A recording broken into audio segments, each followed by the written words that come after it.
मित्रांनो, मराठी इंडस्ट्री आता फक्त महाराष्ट्रापुरती मर्यादित राहिलेली नाही. आज मराठी चित्रपट जगभरात पाहिले जातात. सैराट, वेड, पावनखिंड सारख्या चित्रपटांनी करोडोंची कमाई केली आहे आणि आपल्या आवडत्या कलाकारांची लाईफस्टाईल देखील आता खूप लक्झरी झाली आहे. तर आज आपण जाणून घेणार आहोत महाराष्ट्रातील सर्वात श्रीमंत 10 मराठी कलाकार कोण आहेत ते. 10व्या क्रमांकावर आहेत सिद्धार्थ जाधव. आपल्या कॉमेडी आणि एनर्जीने प्रेक्षकांना वेड लावणारा अभिनेता सिद्धार्थने मराठीसोबत बॉलिवूडमध्येही मोठं नाव कमावलं आहे. सिम्बा आणि गोलमाल सारख्या चित्रपटातूनही त्याने चांगली कमाई केली आहे. तो एका चित्रपटासाठी साधारण 15 ते 20 लाख रुपये घेतो असं बोललं जातं. त्यांची एकूण संपत्ती जवळपास 10 ते 12 कोटी असल्याचं सांगितलं जातं. 9व्या क्रमांकावर आहेत सई ताम्हणकर. मराठी इंडस्ट्रीतील बोल्ड आणि ग्लॅमरस अभिनेत्री सई ताम्हणकर. दुनियादारी सारख्या चित्रपटांमुळे तिने आपली वेगळी ओळख निर्माण केली आहे. ती एका चित्रपटासाठी 20 ते 25 लाख रुपये चार्ज करते. तिची लक्झरी लाईफस्टाईल आणि एक्सपेन्सिव्ह कार्स नेहमी चर्चेत असतात. तिची एकूण संपत्ती जवळपास 15 ते 20 कोटी असल्याचं बोललं जातं. 8व्या क्रमांकावर आहेत सोनाली कुलकर्णी. महाराष्ट्राची अप्सरा म्हणून प्रसिद्ध असलेली सोनाली आजही प्रेक्षकांची फेवरेट आहे. ती एका चित्रपटासाठी 25 ते 30 लाख रुपये घेते. रियालिटी शोज, ॲड्स आणि इव्हेंट्समधूनही ती मोठी कमाई करते. तिची एकूण संपत्ती जवळपास 25 कोटी असल्याचं सांगितलं जातं. 7व्या क्रमांकावर आहेत अमृता खानविलकर. आपल्या डान्स आणि ब्युटीमुळे अमृता नेहमी चर्चेत असते. चंद्रमुखीनंतर तिची पॉप्युलॅरिटी खूप वाढली. ती एका चित्रपटासाठी जवळपास 30 लाख रुपये चार्ज करते.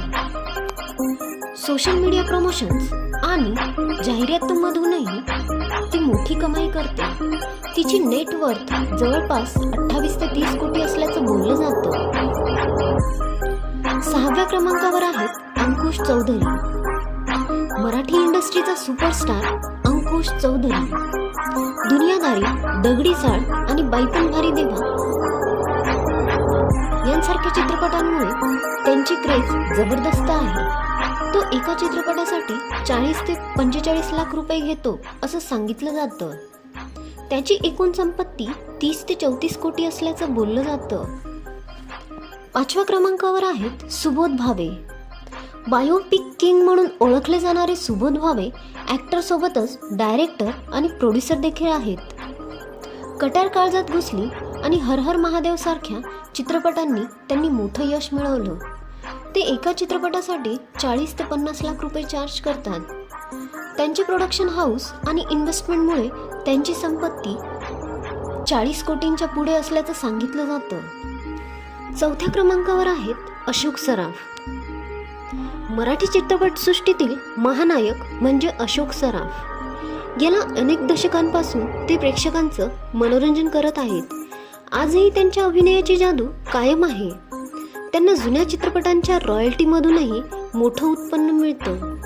त्यांची एकूण संपत्ती जवळपास 50 कोटी असल्याचं बोललं जातं. 3ऱ्या क्रमांकावर आहेत स्वप्नील जोशी.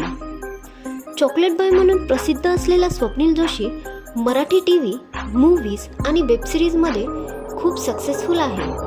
दुनियादारी, मितवा आणि समांतर यामुळे त्याची पॉप्युलॅरिटी खूप वाढली.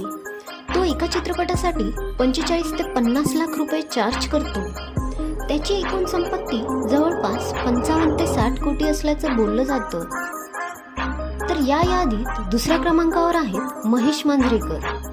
ॲक्टर, डायरेक्टर, रायटर आणि प्रोड्युसर अशा अनेक भूमिका त्यांनी निभावल्या आहेत. बिग बॉस मराठी होस्ट करण्यासाठी ते करोडोंचे मानधन घेतात. त्यांच्या फिल्म्स, प्रोडक्शन आणि बिझनेसमधून मोठी कमाई होते.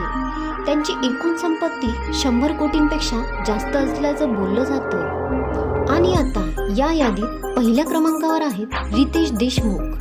रितेशने मराठी आणि बॉलिवूड दोन्ही इंडस्ट्रीमध्ये खूप मोठं नाव कमावलं आहे.